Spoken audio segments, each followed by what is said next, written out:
the ancient kingdom that was once one of the richest in Asia. A sleep story from Thailand Through Eyes. Chapter 1. The City of Gold Beyond the River. Before I came to Thailand, I believed the great centers of wealth in Asia had always been places like Beijing, Tokyo, Shanghai, or Singapore. I never imagined that centuries ago, deep in the heart of what is now Thailand, there existed a kingdom so wealthy that foreign travelers compared it to a city made of gold. As an English historian, I had spent years studying the rise and fall of empires. I thought I knew Asia. I thought I understood where power had once lived. But one quiet evening beside a river in central Thailand, I discovered a story that changed that belief forever. And tonight, as rain softly taps against the window and the world slowly settles into silence, I would like to share that story with you. A story about an ancient kingdom. A kingdom called Ayutthaya. A kingdom that once stood among the richest places on earth. The journey began during the cool season. The air felt gentle, not cold, not hot, just comfortable. I had taken a train north from Bangkok earlier that morning. Outside the window, green rice fields stretched endlessly toward the horizon. Palm trees swayed softly in the distance. Water buffalo stood lazily in flooded fields. The landscape moved slowly past, peacefully, almost dreamlike. As the train approached my destination, the modern buildings gradually disappeared. Instead, I began seeing something unusual. Ancient brick towers, ruined temples, broken walls, stone Buddha statues, the remains of a forgotten world. I had arrived in Ayutthaya. Today, it is a peaceful historical city. But hundreds of years ago, it was one of the most important capitals in Asia, perhaps even the world. At least, that was what many historians claimed. I wasn't entirely convinced. Not yet. History books often exaggerate. Every nation likes to celebrate its glorious past. I wondered if this was simply another example. I checked into a small guest house near the river. The owner greeted me warmly. First time in Ayutthaya? Yes. She smiled. Take your time. I laughed. What do you mean? She poured tea into a small cup. Then she said something I would hear many times during my stay. Ayutthaya doesn't reveal itself quickly. That evening, I rented a bicycle. The sun was beginning to set. Golden light covered the ancient ruins. The temperature had cooled.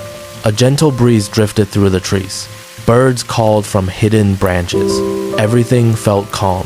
I cycled slowly toward one of the most famous temples. Ancient brick walls surrounded the site. Towering stupas rose against the orange sky. Their shapes seemed almost unreal, like something from another age. Because they were. Some of these structures had stood here for over 400 years. I parked my bicycle and walked quietly among the ruins. The ground felt warm beneath my shoes. Small flowers grew between ancient bricks. The scent of grass mixed with the smell of earth. A few monks walked silently through the temple grounds. Visitors spoke softly, almost instinctively, as though everyone understood this place deserved respect. I sat beneath a tree and watched the sunset. Nearby, an elderly Thai man sat on a bench. He wore a simple white shirt. Nothing about him stood out. Yet, somehow he seemed perfectly at home among these ruins. After a while, he nodded toward the temple. Beautiful, isn't it? Very. He smiled. Most visitors think these are just old buildings. And they aren't? He chuckled. No. His eyes wandered across the landscape. This was once one of the richest cities in Asia. I had heard that claim before. So I asked the obvious question. Was it really? The old man laughed softly. Ah. Then he nodded. Much richer than most people realize. The sky darkened gradually. Temple lights began glowing softly among the ruins. The old man introduced himself as Somchai. He had lived in Ayutthaya all his life. We talked for nearly an hour, mostly about history. Eventually, I asked him what made Ayutthaya so wealthy. He pointed toward the river. You see water. Of course. I see roads. I frowned. He smiled. Centuries ago, rivers were highways. Suddenly, it made sense. Ayutthaya had been built at the meeting point of several important rivers. Boats could travel north, south, east, west. Goods flowed constantly through the city. Rice, spices, wood, silk, ceramics, precious stones. Everything moved through Ayutthaya. It wasn't simply a city. It was a crossroads, a center connecting vast parts of Asia, and the kingdom understood how to use that advantage. Very well. The old man continued. Foreign merchants came from everywhere. China? Yes. India? Yes. Europe? He nodded.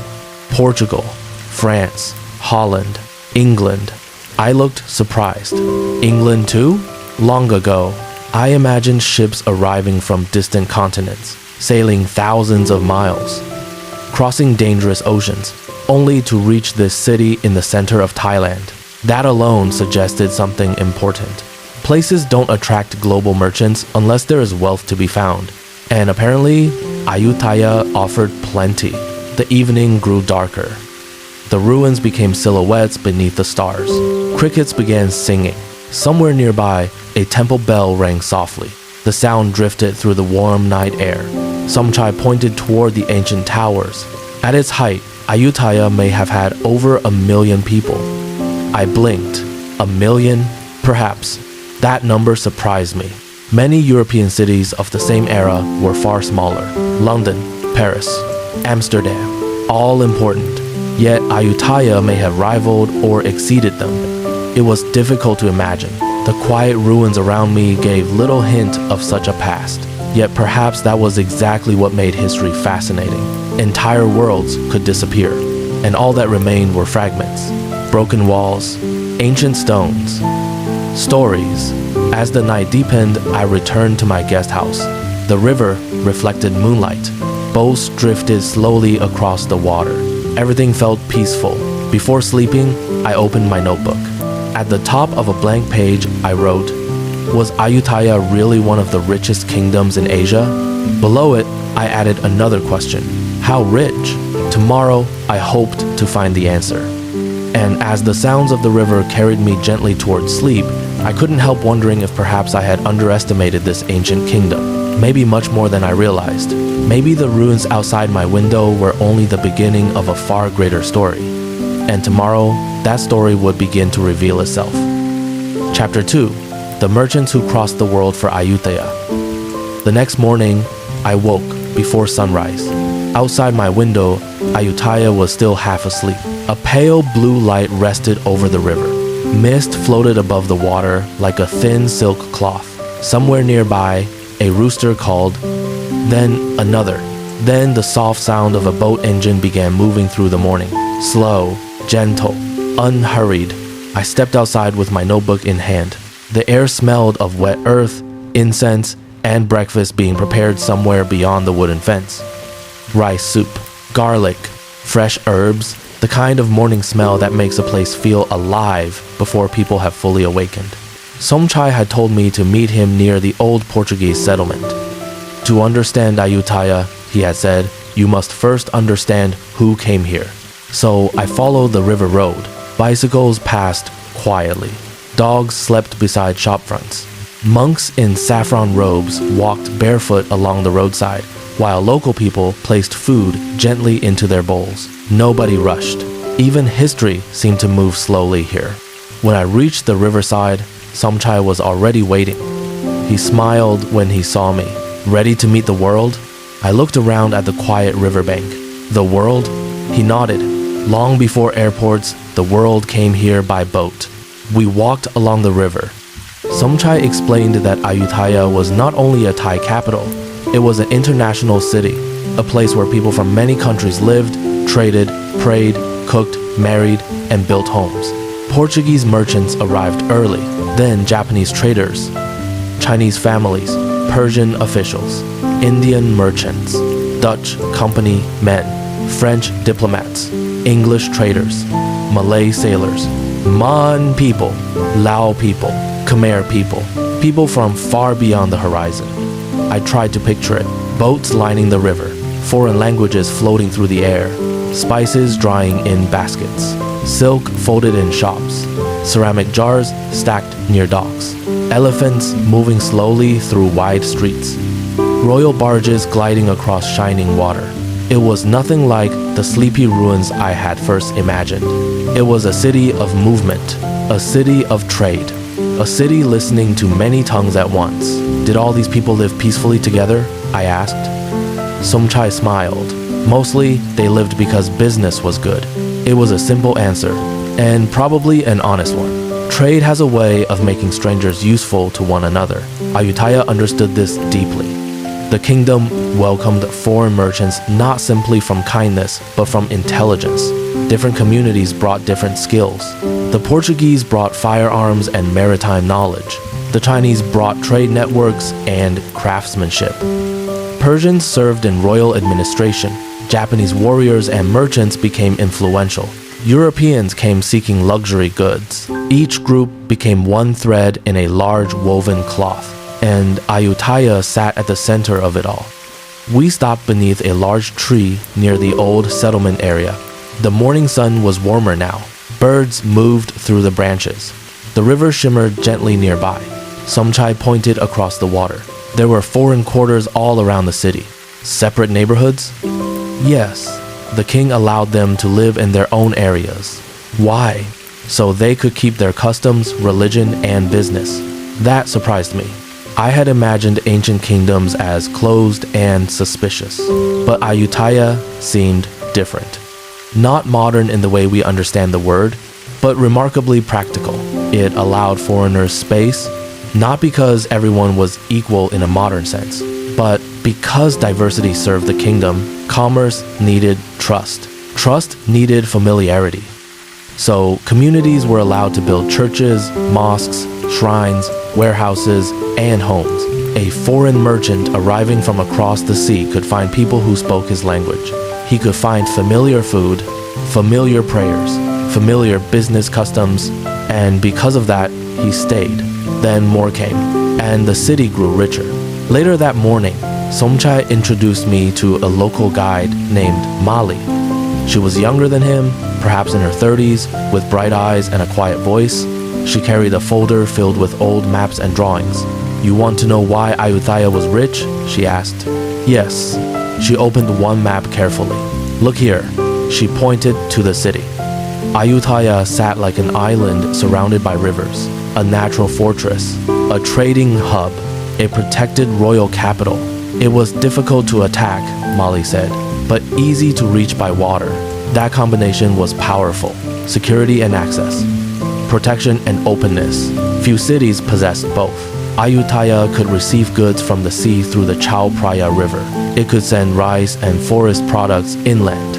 It could tax trade, control movement, store wealth, negotiate with foreign powers. And because the city stood between many worlds, it became valuable to all of them. Mali turned another page. There were drawings of foreign ships. Some visitors wrote that Ayutthaya had many ships, many markets, and many people. She smiled softly. Foreigners were amazed. I asked, what amazed them most? She thought for a moment. Maybe the order. The order? Yes. A city with so many people and languages, but still controlled by the kingdom. That idea stayed with me. Ayutthaya was not wealthy by accident. It was organized, managed, watched, connected. Its rulers understood that wealth flowed like water. And like water, it needed channels. At midday, we ate lunch near the river. The restaurant was simple. Wooden tables, plastic chairs, a fan turning slowly above us. From the kitchen came the smell of fried garlic, basil, chili, and sweet soy sauce. A woman placed plates of rice and stir-fried vegetables before us. Steam rose gently. The river moved behind her. I asked Mali whether ordinary people benefited from Ayutthaya's wealth. She paused before answering. Some did, some did not. It was the kind of answer that made history feel real. No golden age is golden for everyone. Kings had wealth. Nobles had wealth. Merchants had opportunity. Craftsmen had work. Farmers produced the rice that fed the city and filled trade boats. But life was still difficult for many. There were social ranks, obligations, labor duties, taxes, war, floods, disease. Yet the kingdom's wealth created a world where movement was possible. Goods moved, people moved, ideas moved, religions moved, food moved, languages moved. The result was not a simple paradise. It was something more interesting. A living crossroads. A place where the world touched Thailand long before modern tourism. After lunch, Somchai leaned back in his chair. "You know," he said, "many foreigners today think Thailand became connected to the world only recently." I nodded. "Tourism, airports, hotels, yes." He smiled. But Ayutthaya was already international centuries ago. That sentence felt important. Thailand was not a place that had suddenly opened to outsiders in the 20th century. It had been receiving outsiders for hundreds of years, listening, adapting, trading, choosing what to accept and what to keep. This was one of the first quiet lessons Ayutthaya gave me. Thai culture was not fragile because it avoided outside influence. It was strong because it knew how to absorb influence without disappearing. A Portuguese dessert could become part of Thai cuisine. Persian court customs could enter royal ceremony. Chinese trade could shape city life. Indian religious ideas could blend with Buddhist belief. Foreign words could enter local language. And yet, the kingdom remained unmistakably itself. Not frozen, not isolated, alive, changing slowly. Like the river, in the afternoon, clouds gathered. The sky turned silver. A soft rain began to fall, not heavy, just enough to darken the old bricks and release the smell of warm earth. We sheltered beneath a small roof near a temple ruin. Rain tapped gently above us. For a while, none of us spoke. The ruins stood in the rain like sleeping giants. Molly finally said, "People often ask where the gold went." I turned to her. "And where did it go?" She looked toward the ancient city. Some was taken, some was melted, some disappeared, some became stories. That answer was more beautiful than any exact number, because wealth is not only what survives. Sometimes wealth leaves behind impressions. Foreign records, ruined temples, trade routes, food traditions, old neighborhoods, words in a language, ceremonies, memories. Ayutthaya's riches were not only coins and treasure, they were connections, and connections can outlive gold. By evening, I returned again to the riverside. The rain had stopped, water dripped from leaves. The sunset spread across the sky in soft pink and orange. A boat passed slowly, carrying two monks and an old woman with baskets of flowers. I opened my notebook and read what I had written the night before.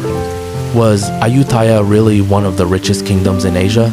Now the question seemed less doubtful. The evidence was everywhere.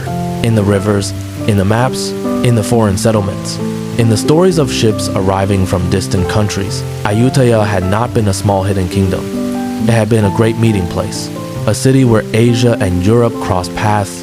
A capital that understood water, trade, diplomacy, and patience.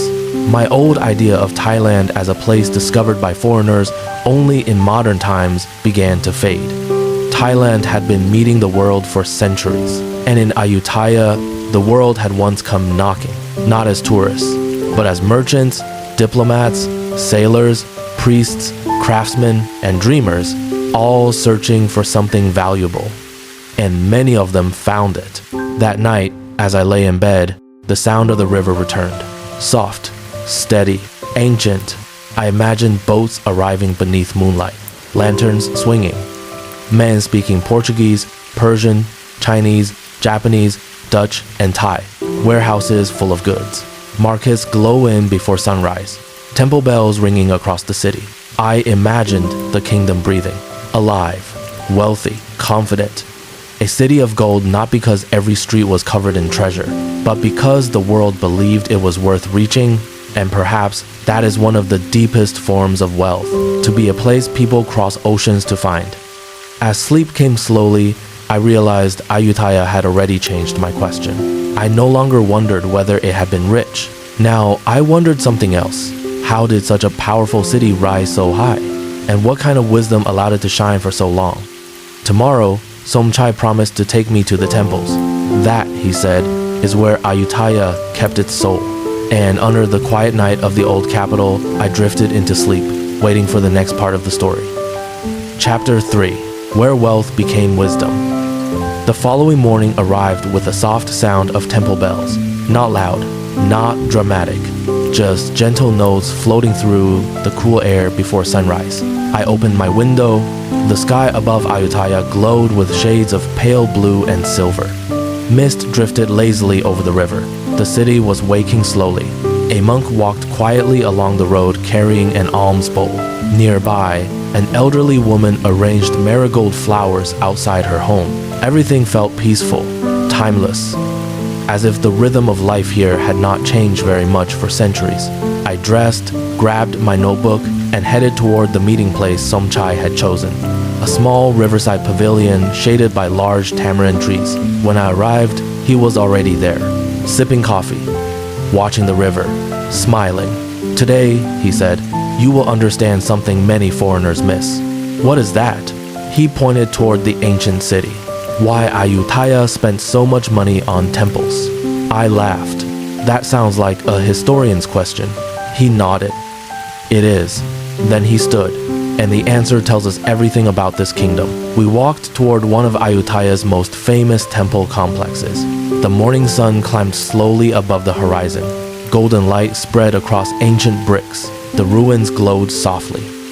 Birds perched atop broken towers. Grass moved gently in the breeze. The closer we came, the larger everything seemed. Massive foundations, towering stupas, wide courtyards, stone pathways. These were not small religious buildings. They were enormous projects, the kind that required huge resources, huge labor forces, huge ambition. I stopped and looked upward. These must have cost a fortune. Somchai smiled. Exactly. Then he asked a question. If a kingdom becomes rich, what does it usually build? I thought for a moment. Palaces. Yes. Fortresses. Yes. Military bases. He nodded. Good. Then he spread his hands toward the temples. Ayutthaya built those too. But look around. The ruins stretched in every direction. Temple after temple. Monastery after monastery. Buddha statue after Buddha statue. The scale was astonishing. This city had invested immense wealth into religion, and that revealed something important. As we entered the temple grounds, I noticed how quiet visitors became. Even tourists lowered their voices. The place seemed to invite stillness, not by force, simply by presence. Somchai explained that temples in Ayutthaya were more than places of worship. They were centers of education, libraries, community gathering spaces, places where knowledge was preserved, places where young men learned, places where art flourished, places where records were kept. The more he explained, the more I realized I had misunderstood something. In many modern minds, wealth and spirituality seem opposite. One belongs to business, the other belongs to faith. But in Ayutthaya, they were connected. The kingdom grew wealthy through trade, then used part of that wealth to build institutions that strengthened society. Temples helped educate people. Temples preserved culture. Temples created stability, and stability helped support prosperity. The relationship moved in both directions, like a river feeding a lake and the lake feeding the river. We stopped before a large seated Buddha. The statue had survived centuries, wars, floods, weather, time. Its face remained calm, serene, peaceful. The expression seemed unchanged by everything history had thrown at it. Nearby, a group of Thai schoolchildren sat listening to a teacher. Their voices drifted softly through the air. I watched them for a moment, then asked Somchai something. Did ordinary people visit these temples? Every day, not just monks? He laughed. No, entire communities. That answer shifted my understanding once again. These temples were not isolated monuments. They were woven into daily life. Markets often developed nearby. Festivals gathered around them. Families visited them. Travelers rested at them. Communities grew around them. The temple was not separate from society. It was part of society. A center of gravity. Around midday, we sat beneath the shade of an old tree. The leaves whispered above us. A light breeze cooled the air. The scent of flowers drifted from a nearby shrine. I opened my notebook. What made Ayutthaya different from other wealthy kingdoms? Somchai smiled, a difficult question. Then he looked toward the ruins. Perhaps balance. Balance? He nodded. Trade brought wealth. Yes. The king provided stability. Yes. Buddhism provided meaning. That answer lingered in my mind. Meaning, perhaps that was what many powerful societies struggle to maintain. Money creates opportunities, but wealth alone rarely creates purpose. Ayutthaya seemed to understand this. Its rulers did not simply accumulate riches. They invested in symbols, ceremonies, temples, learning, identity, the things that help people feel connected to something larger than themselves. Later that afternoon, we met a local historian named Arun. He worked at a small museum near the ancient city. His office overlooked the ruins. Books filled every shelf. Old maps hung on the walls. The room smelled faintly of paper and wood. Arun greeted us warmly. Then he began showing me illustrations created by foreign visitors centuries ago. One image caught my attention immediately. It depicted Ayutthaya at its height. The city looked enormous. Canals, temples, markets, palaces. Ships crowded the waterways. People filled the streets. The illustration seemed almost unbelievable. I stared at it for several moments. Was it really this large? Arun nodded. Many foreign visitors described it that way. He opened a book. Inside were translated accounts from travelers. Some wrote about endless markets. Others described royal ceremonies. Many commented on the city's wealth. But something surprised me. Again and again, visitors mentioned not only riches, they mentioned order, administration, organization. The kingdom functioned effectively. That may sound ordinary, but it is not. Many societies become wealthy. Fewer learn how to manage wealth. Ayutthaya appears to have done both. For centuries, as afternoon sunlight streamed through the museum windows, Arun shared another insight, one that stayed with me long afterward. Ayutthaya was rich because it understood relationships. I asked what he meant. He smiled. Relationships between kingdoms. Trade? Yes. Relationships between communities? Also yes. He pointed toward the window. And relationships between people. That answer sounded simple, yet the more I thought about it, the deeper it became. Trade depends on trust. Government depends on trust. Families depend on trust. Communities depend on trust. A city that attracts people from across the world must create enough stability for those relationships to survive. Ayutthaya did not become wealthy merely because of geography. Geography helped, but people transformed that advantage into something greater.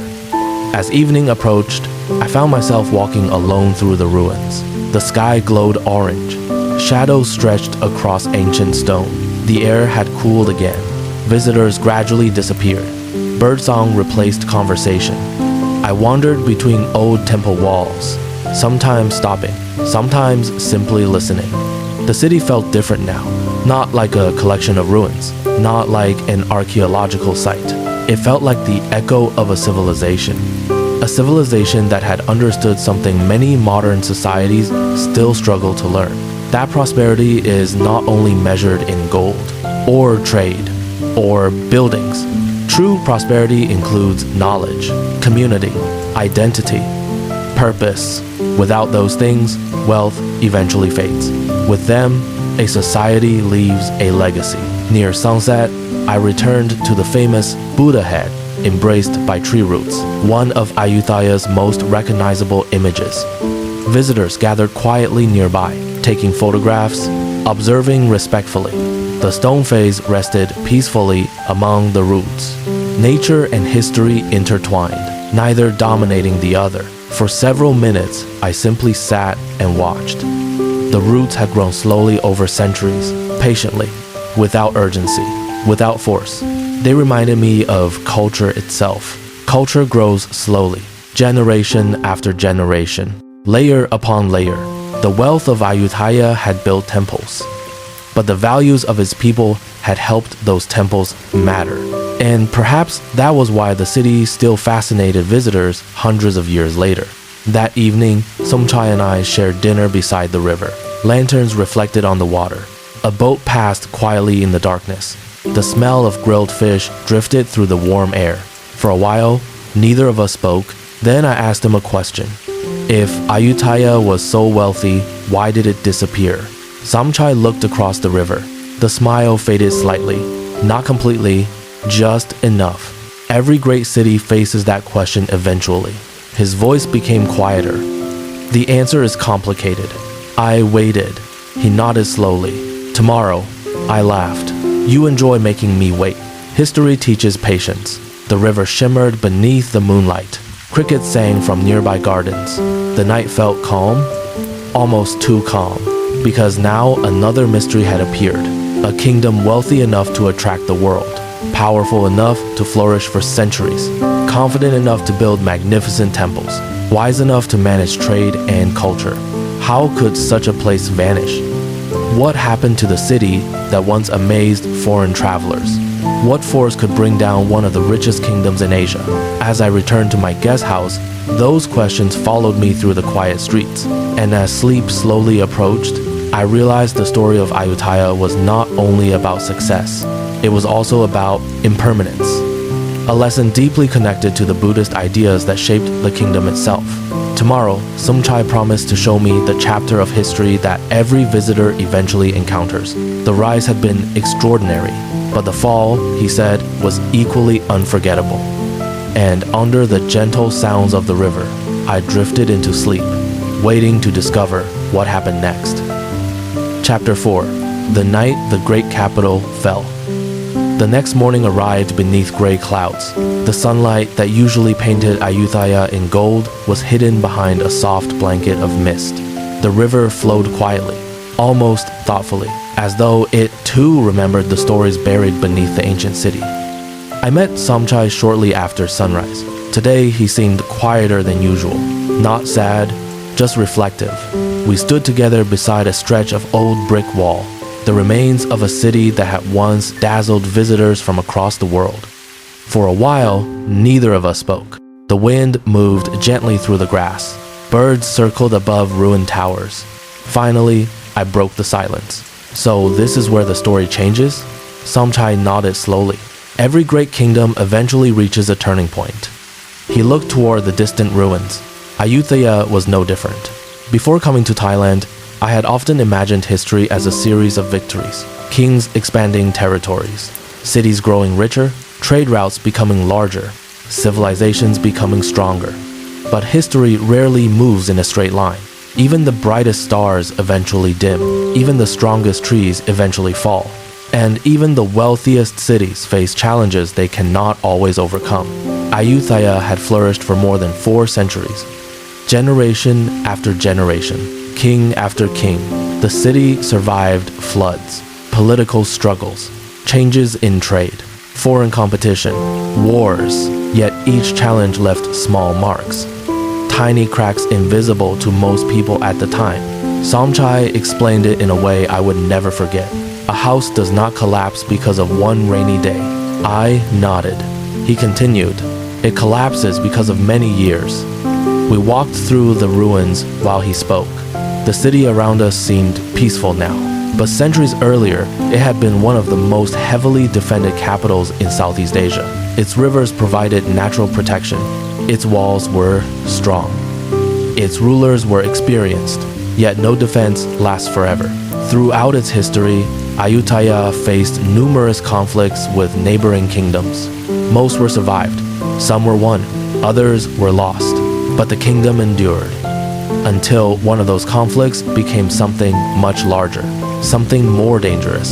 The kingdom of Burma, known historically as the Kombang dynasty, began expanding its power. The balance that had existed for generations started changing. Pressure increased, battles became larger, the stakes became higher, and eventually the capital itself became the target. We arrived at an open area surrounded by temple ruins. The clouds above darkened slightly. A cool breeze drifted through the ancient structures. Samchai stopped walking. Imagine this place. I looked around. Now remove the ruins. Slowly, I tried. The broken towers became complete. The empty fields became neighborhoods. The quiet pathways became busy streets. Markets appeared. Boats crowded the waterways. Merchants negotiated. Monks walked between temples. Children played beside houses. The city came alive in my imagination. Then Somchai spoke again. Now imagine hundreds of thousands of people trapped inside. The image changed immediately. The streets felt different. The air felt heavier, more uncertain. Because in 1767, Ayutthaya faced a siege, one of the most significant events in Thai history. The capital found itself surrounded. Supplies became limited. Pressure increased month after month. Hope gradually weakened. The city that had welcomed the world now found itself cut off from it. What struck me most was not the military details. Historians can spend years debating strategies, commanders, and battles. What moved me was something simpler, the human side. Inside the city were ordinary people, families, shopkeepers, farmers, monks, craftsmen, children. People who woke each morning wondering whether life would ever return to normal. People who had spent their entire lives believing Ayutthaya would always stand, because that is what humans often do. We assume familiar things will remain: cities, institutions, traditions. Yet history reminds us that nothing remains unchanged forever, not even great capitals. As we continued walking, Somchai pointed toward a damaged temple. Parts of the structure still bore visible scars. Weather had softened them. Time had hidden much, yet traces remained. Many buildings were destroyed. His voice was quiet. Many treasures disappeared. I imagined centuries of accumulated wealth. Gold, artwork, libraries, records, ceremonial objects, knowledge, memories. Generations had built them. Generations had protected them. And suddenly, much of it was gone. Not overnight, but within a brief period compared to the centuries that had created it, that contrast felt profound. Building often takes generations. Destruction can happen quickly. We sat beneath a tree overlooking the ancient city. The sky remained overcast. A few drops of rain began falling. Softly, almost gently, I asked Somchai something that had been bothering me. Did everything disappear? He smiled. No, that answer surprised me, because many stories of fallen civilizations focus only on loss. But Somchai shook his head. The city fell, yes. The kingdom suffered greatly, yes. But Thailand did not disappear. I thought about that. Ayutthaya had fallen, yet Thailand still existed. Its culture survived. Its language survived. Its tradition survived. Its people survived. The capital moved. New leaders emerged. New cities developed. Life continued. History did not end. It changed. The rain strengthened slightly. Not enough to force us indoors. Just enough to create a soothing rhythm against leaves. The kind of rain that invites reflection. Somchai leaned forward. There is something foreigners often misunderstand. What is that? They think history is only about buildings. I looked toward the ruins. Aren't these important? Very important. He smiled. But culture lives in people. That sentence stayed with me. The temples mattered. The palaces mattered. The treasures mattered. But the most valuable thing Ayutthaya produced was not gold. It was culture, knowledge, identity, ways of thinking, ways of living. Those things traveled with people when cities changed. And because of that, Ayutthaya never truly vanished. Parts of it continued flowing into the future, like a river changing course while remaining the same river. By afternoon, the clouds began breaking apart. Sunlight returned. Soft beams illuminated sections of the ruins. The city seemed to glow once more, not brightly, quietly, respectfully, as though history itself preferred gentle light. We visited another temple, one partially restored. Monks still visited. People still prayed. Incense still burned. Flowers still appeared before Buddha statues. Children still learned about the kingdom. Life continued around the ruins. Not despite them. Because of them, the past had become part of the present. Near sunset, Somchai shared a story from his grandfather. A story passed through generations. When he was young, his grandfather brought him to these ruins. The old man had pointed toward the broken temples and said, "Do not only see what was lost, see what remained." At first, young Somchai did not understand. Years later, he finally did. The ruins were evidence of loss, but they were also evidence of achievement. A city must first accomplish something extraordinary before its remains can inspire people centuries later. The fact that travelers still come here from around the world says something important. Ayutthaya mattered, and it still does. That evening, the sunset was one of the most beautiful I had ever seen. The clouds from earlier scattered across the sky. Orange and pink light reflected on the rivers. Temple silhouettes stood against the horizon. Birds returned to their nests. The city grew quiet. I sat alone beside the water, watching the last light fade, thinking about impermanence. A central idea in Buddhism: everything changes, everything passes. Nothing remains exactly as it was. When I first arrived, I viewed that idea as somewhat sad. Now it felt different, almost comforting. Because impermanence applies not only to loss, it also applies to hardship, to fear, to uncertainty. Nothing lasts forever. Not kingdoms, not difficulties, not even grief. The river beside me embodied that lesson perfectly. Always moving, always changing, yet somehow always itself. As darkness settled over Ayutthaya, I opened my notebook. The page remained blank for several moments. Then I finally wrote. Ayutthaya did not teach me about wealth. I paused, then continued. It taught me about what survives after wealth is gone. The answer was culture, memory, wisdom, identity, human connection. Those things outlast treasure. Those things outlast buildings. Those things outlast empires. And perhaps that is why Ayutthaya still speaks to visitors today. Not because it was rich, but because it reminds us what truly matters when riches disappear. Tomorrow would be my final day in the ancient capital, and Somchai promised one final lesson. A lesson not about the past, but about modern Thailand. Because according to him, the story of Ayutthaya was not finished. Not at all. Its influence still shapes Thailand today, in ways most visitors never notice. Under the quiet stars above the old kingdom, I returned to my room. The river whispered beyond the window. The ruins rested beneath moonlight. And slowly, peacefully, I drifted into sleep, waiting for the final chapter. Chapter 5, The Kingdom That Never Truly Disappeared. My final morning in Ayutthaya arrived quietly. The sky was clear once again. After the rain of the previous day, everything seemed refreshed. The trees looked greener.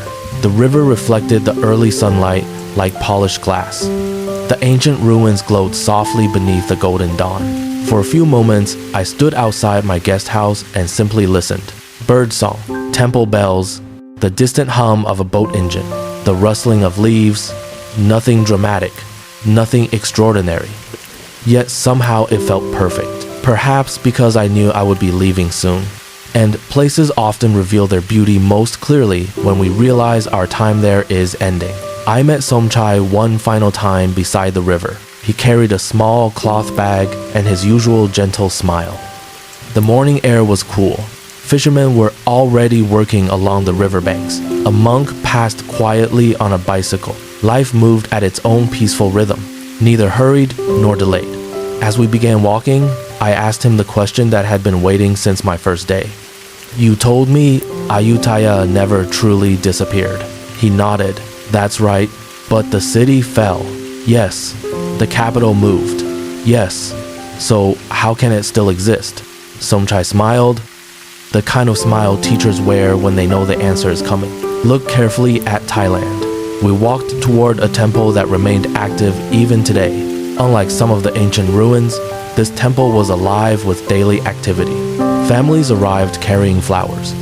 Children followed their grandparents. Monks swept pathways lined with trees. The smell of incense drifted through the air. Soft chanting echoed from one of the buildings. Everything felt calm, connected, living. Somchai gestured toward the scene. Do you see? I looked around.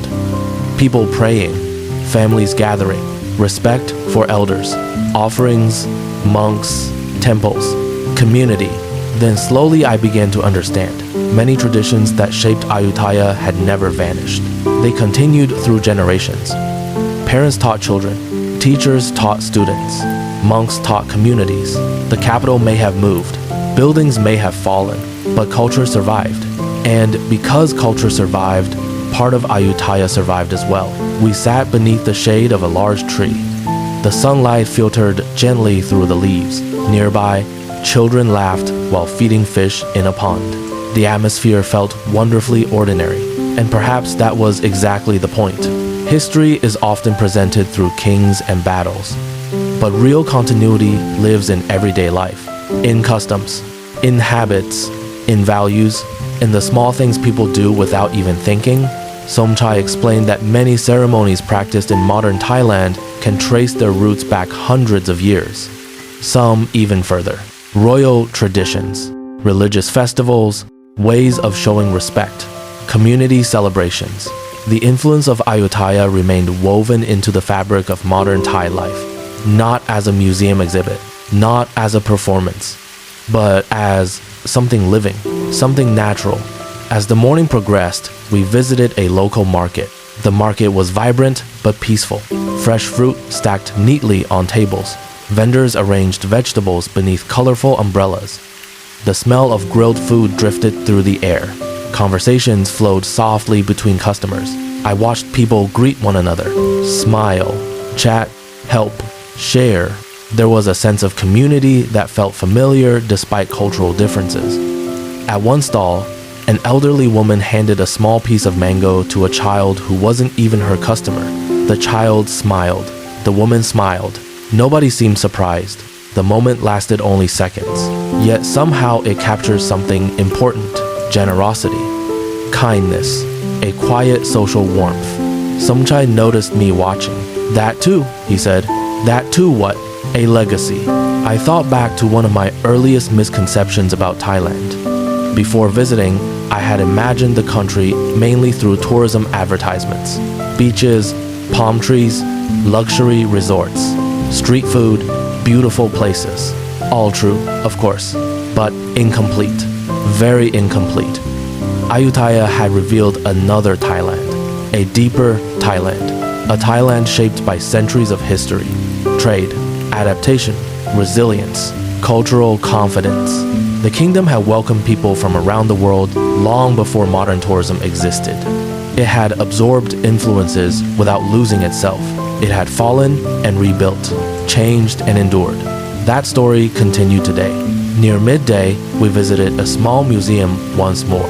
This time I paid attention to details I had overlooked earlier. Maps, ceramics, religious objects, foreign records, trade goods. Each item represented a connection, a conversation between different cultures, a reminder that Thailand's history was never isolated. The ancient kingdom had been connected to China, India, Persia, Japan, Europe, and countless neighboring societies. That openness helped create prosperity. But perhaps more importantly, it helped create adaptability. And adaptability is often what allows cultures to survive. As afternoon approached, Somchai and I returned to the riverside, the same place where we had first spoken. The river flowed steadily beneath the sunlight. Boats moved past. The water carried reflections of temples, trees, and clouds. Everything seemed familiar now, comfortable, like returning to a story whose ending you finally understand. I opened my notebook and flipped back to the first page. The question I had written on my first night stared back at me. Was Ayutthaya really one of the richest kingdoms in Asia? I smiled. The answer seemed obvious now. Yes, it had been wealthy, remarkably wealthy. Its trade networks stretched across continents. Its markets attracted merchants from around the world. Its rulers oversaw one of the great capitals of its era. Its temples reflected extraordinary resources. Its influence reached far beyond its borders. But wealth alone was not why people still remembered it. Somchai looked at the notebook. Would you write the same question today? I thought for a moment, then I shook my head. No. What would you ask instead? I looked across the river, at the temples, the trees, the people living their ordinary lives. Then I answered. I would ask why Ayutthaya still matters. Somchai smiled. Good question, and I think I know the answer. He nodded. Tell me. I closed the notebook. Because it teaches something important. What is that? I watched the river flow, then answered quietly. That success is not measured only by what you build. Somchai remained silent. Listening, it is measured by what survives after you are gone. For several seconds, neither of us spoke. The river continued moving. The wind rustled nearby leaves. A temple bell sounded faintly in the distance. Finally, Somchai nodded. Exactly. The afternoon sunlight began softening. Shadows stretched longer across the landscape. My train back to Bangkok would leave in a few hours. The journey was almost over, yet I felt strangely grateful that it was ending slowly. Ayutthaya seemed like the kind of place that appreciated slow endings. Nothing rushed, nothing forced, everything unfolding at its natural pace. Before we parted, Somchai gave me one final piece of advice. When you tell people about Ayutthaya, don't tell them only about the ruins. I smiled. I won't. Tell them about the people. The people? He nodded. Because kingdoms are built by people. I looked around. The tourists, the vendors, the monks, the families, the fishermen, the teachers, the children, past and present suddenly felt connected. The kings had shaped history, but ordinary people had carried that history forward, generation after generation, until it reached us. When the time came to leave, I boarded the train and found a seat beside the window. The city slowly disappeared behind me. Ancient towers faded into the distance. Rice fields returned. Palm trees drifted past. The landscape moved gently beneath the late afternoon sun. I opened my notebook one last time. Beneath my original question, I wrote 3 things I had learned. First, Thailand was connected to the world long before modern tourism. Ayutthaya welcomed merchants, diplomats, and travelers from across continents centuries ago. Second, the kingdom's wealth came not only from geography, but from intelligence, openness, and relationships. It understood how to turn connections into prosperity. Third, the most valuable legacy of Ayutthaya was not gold. It was culture, a culture that survived even after the city itself fell. The train continued southward. The sky gradually turned orange, then pink, then purple. Evening approached. The rhythm of the train became soothing, almost hypnotic. I rested my head against the window, thinking about everything I had seen. When I first arrived, I expected to learn about a rich kingdom, and I did. But I learned something else as well, something far more meaningful. I learned that civilizations are not remembered simply because they become powerful. They are remembered because they leave wisdom behind. Ayutthaya's wisdom was not hidden in treasure. It lived in resilience, adaptation, community, faith, balance, and the understanding that all things change. Yet some values endure. Outside, the first stars began appearing above the Thai countryside. The world grew quieter. The train rolled steadily through the darkness. And somewhere behind me, beside the rivers, where merchants once arrived from distant lands, the ancient capital continued resting beneath the night sky. Not forgotten, not truly gone, but alive in stories, alive in culture, alive in the hearts of people who still remember. And as sleep slowly approached, I realized something. Before coming to Thailand, I believed wealth was measured by gold. Ayutthaya taught me otherwise. The greatest wealth a civilization can possess is the ability to leave something meaningful behind, something that continues helping people centuries later, something that time cannot easily erase. And perhaps that is why the story of Ayutthaya still matters today. Not because it was one of the richest kingdoms in Asia, but because it became one of the wisest teachers. The river still flows. The temples still stand. The stories are still told. And somewhere in the quiet night of Thailand, the ancient kingdom continues whispering its lessons to those willing to listen. Good night. Thailand still holds countless stories waiting to be discovered. If you would like to continue this journey together, I hope to see you again in the next story from Thailand Through Eyes. And if there is somewhere in Thailand you wish to visit through story, leave your suggestion below. Perhaps our next journey will begin there.